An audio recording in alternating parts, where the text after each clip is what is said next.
Hi guys, loan recovery এজেন্টটা কি আপনাকে হুমকি দিচ্ছে বা হেনস্থা করছে?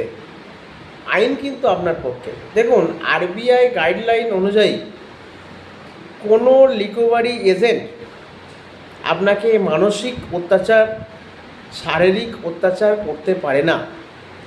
এছাড়াও ওনারা কখনোই সকাল 8টার আগে এবং সন্ধ্যে 7টার পরে আপনাকে ফোন করে বা বাড়িতে ভিজিট করে আপনাকে কিন্তু ডিস্টার্ব করতে পারে না। এবং যদি কোনো রিকভারি এজেন্ট আপনার সঙ্গে খারাপ ব্যবহার করে, আপনাকে হেনস্থা করে, আপনাকে গালিগালাজ করে, তার সঠিক রেকর্ড আপনি রাখুন।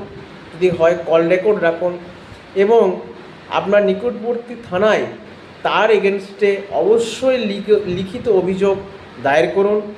এবং এর সাথে সাথে নোডাল অফিসার, ওই এজেন্টের যিনি নোডাল অফিসার আছেন, তাকেও একটা লিখিত দিয়ে আপনি কিন্তু জানাতে পারেন। Thank you.